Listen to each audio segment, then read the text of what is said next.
Hello, people of YouTube. My name is Steve Gray, and thank you for watching. Today, we are going to be talking about Re:Zero Season 2, Episode 23, or Re:Zero Part 2, Season 2, Episode 10.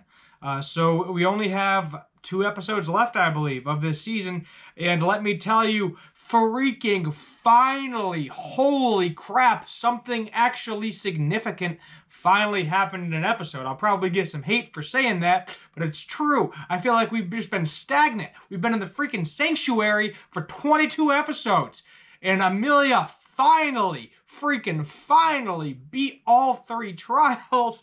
We are good to go. Barrier is down. Holy crap, it just like this huge amount of relief just like kind of fell upon me, and now I'm going to be super angry because I feel like not a lot got accomplished.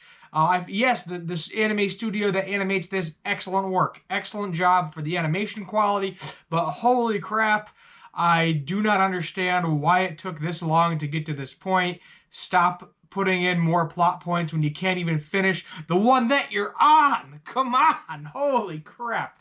All right, let's get into the beginning of this. So Elsa and Garfield are fighting in the beginning of this, and you know it is a pretty freaking epic battle. We learn that Elsa is actually a vampire. We get a little bit of her backstory as well, where she was abandoned by her family. Everybody hated her, and then this guy found her because she was a woman. He tried to do the no-no to her as a child, and then she killed him. And that was the first time in her life that she felt warm and delightful and happy inside, so she became an assassin and started killing a bunch of people, and was explaining to Garfield that I'll love you after I gut you like a fish. And I was like, oh, this lady is so messed up. She is the perfect definition of a hot mess. She is an attractive woman, but at the same time, she is freaking terrifying. So while they're duking it out, she actually does end up breaking both of Garf's shields as well. And then it's kind of interesting because Garfield ends up biting her neck. She bites his neck. So I don't know if he's a vampire now, because to my knowledge, the rules of vampires are if a vampire gives you blood, or it doesn't completely drain you of blood, then you become a vampire. So now maybe Garfield is a demi-human and a vampire. So now he's a giant tiger vampire. That is a possibility. I don't know if that's true, but I don't think it's going to happen, but that'd be interesting, if he gains her powers as well. The biggest problem with Elsa, the Debowler, is she can heal like instantaneously. There's actually a point where Garfield rips out her eye, and within 2 seconds she has an eyeball again. Another point where he pretty much blows off half of her face, and guess what? 2 seconds later, good to go. So that was really friggin' crazy that she could heal that well. So while that is going on, we are fighting the Maw-Beasts with Melee, M-E-I-L-I. I'm gonna say Melee. That sounds correct. Melee. Yes, Melee. Smash Bros. Melee. No. So she is chasing after Subaru and Otto and Pietra with her Maw-Beasts, and they're just running away, trying to figure out how to get away. And the first image I'm going to put up is the Maw-Beast actually burning. So there's this crazy dog bat thing. There's a bunch of dog bats around it. And Subaru's like, oh, I'm going to bring some science in here. Some Dr. Stone style science. He whips dust, tries to light it on fire, light the Maw-Beast on fire. It doesn't work. And then here comes Otto to the rescue and Pietra throwing oil at it. And they literally light the thing on fire, which threw me off. And it just looks like this giant, crazy demon hellspawn is coming at Subaru on fire. Jumps out the window and dies because, a burning creature, not fun. There goes my light. Crap. I'm going to keep going anyway. So after all of that whole situation pans out, and I'm just going to look like I'm telling a ghost story for the rest of this, we go back to Garfield, and Pietra, breaks in with a giant freaking hippo, and they all end up meeting together. So Frederica is actually fighting Melee, and Garfield is fighting Elsa, and then they end up crashing into each other at the same time.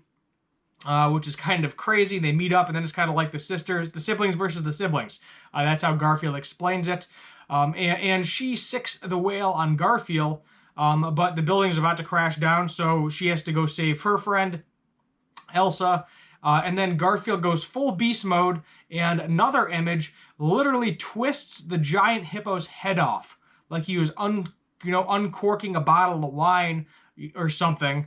Unscrewing the lid of a jar, just rips the thing's head off. And then Melly is out for the count at that point in time. She is no longer a valuable human being. In this, she gets knocked out by Frederica pretty easily, and there's really nothing more she can do after all of her mob beasts are done with. She's not physically strong. She will heavily relies on the beasts, so there is nothing she can do anymore. Then it is just Garfield versus Elsa. And then what does Garfield do? He takes the carcass of the hippo and throws it at her. Throws it at Elsa and squishes her like a frickin' pancake. She is dead. We actually got to see it. It was more of a silhouette, but confirmed 100% Elsa is dead. And then we move on to the next part, which is Amelia finally beating the third trial, freeing the sanctuary. Thank you, it is about time. And she actually cannot meet Echidna. Echidna kind of refuses to show up and see her. What do I have? No internet access? Probably. But Minvira shows up. Puts a finger to the back of her head and was asking her about the third trial, saying, hey, Echidna can't show up because she, you really hurt her in the process of this, which I'm sure we'll learn a little bit more of later. But my understanding is the reason it actually hurt Echidna was because, it shows that Amelia cares about other people beside herself, that she's not as greedy as Echidna is, she is the Witch of Greed after all. But Minvira is best witch, I would say, best girl in this episode, maybe, possibly, not 100% guaranteed. But she basically talks to Amelia, asks her about it, and actually gives her a hug, kind of like a loving relationship, saying, congratulations, you beat the trial, here's the door. And it was, it was a nice full bosom hug, going right in the cleavage. And I think she's just a great person. She was crying because she was happy for Amelia that she beat the trial, break down the barrier. And Amelia was like, hey, let's do a tea party after this, and then we can all meet up again. And then Minvira's like, yeah, I'll drag Echidna back if I need to. I would like that. I'd really like that. So then we go to Echidna's grave. You see the spell coming from her body that is creating the barrier, and Amelia breaks it. So, three trials finally complete. Echidna is kind of defeated, I guess, temporarily, and we know where her grave is now, so maybe that'll get some recollection for Roswaal, which we'll be talking about pretty much right now. So it is Ram, I believe, is it? Yes, Ram versus Roswaal, and Puck as well is in there. Puck becomes giant, or kind of does like a giant fake projection thing to trick Roswaal, but Ram confesses her love for Roswaal, and Roswaal doesn't believe it. He was like, no, I killed your sister, your people, I destroyed your village, you ought to kill me. I do not believe that you want to, be with me, love me. I don't believe it, but she is confessing her true feelings. I truly believe that Ram does love Roswaal based on how she said it. She's not the type of person that would joke about that stuff, in my opinion. So she confesses her love to Roswaal, and he's just like an utter shock. I don't believe it. You're trying to trick me. And it kind of was a trick at the same time, because it was a nice battle. They were duking out fire versus ice versus, Ram doing her spells, things along those lines. And then she confesses her love, and Puck becomes giant as a distraction, puts ice all around Roswaal, and it is the perfect opportunity for Ram to do something that I wasn't expecting. I initially thought her plan was to kill him, as I'm sure many of you thought as well, but no, her plan wasn't to kill him. Her plan was to get the book away from him. So she actually gets the book away from him, and then we get a flashback, of Roswaal kind of looking terrified. He's like, no, this thing that I've been following for the past 100 years, the love of my life gave to me, give that back to me. So he throws it. Ram throws it into the fire to burn it, and it does burn. So no more book. Roswaal has nothing to look to anymore at this point in time, and that's kind of the end of it. That's all she wrote. No More book, and then he does a giant fire blast, and we don't know what Ram's ultimate fate is. I think Ram is probably hurt, but she's probably fine. I don't think she's going to end up being dead. The one thing, going back to Emilia finishing the trial, we do get the blizzard that Roswaal set up. So Rabbit, I think the Rabbit is going to come back. The Great Rabbit. I'm pretty sure he is going to make an appearance in the next episode or two. I believe we only have 2 episodes left for the season. We got 12 the first season, so it makes sense we get 12 the second part as well. Second Courier. So that is the one thing, out of, there's quite a few cliffhangers here, but the mansion, that's all wrapped up nice and well. So that's completed. The trials are completed. Barrier is down. Roswaal versus Ram is basically completed.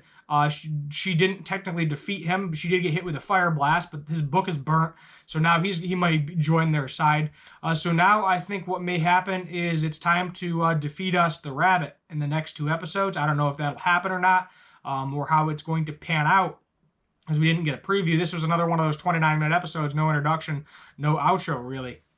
Excellent episode overall. This is getting a 10 out of 10. 100% deserves a 10 out of 10.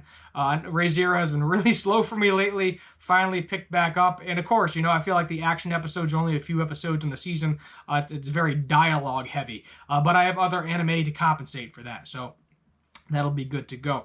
Looking forward to the rest of the anime this week. Go check out Radio Healer. I can't say that with a straight face. No, I actually haven't been watching that. I watched like 2 episodes and I was like, nope, can't handle it. Done. I'm not dealing with that. But let me know what your thoughts are in the comments down below. If you're new here, hit that subscribe button, turn on that notification bell, leave a like, and feel free to comment down below what you'd like me to do for future anime and cartoon related videos. My name is Steve Gray. Thank you for watching. I'll make sure to charge my light for tomorrow's videos. And as always, have a good one.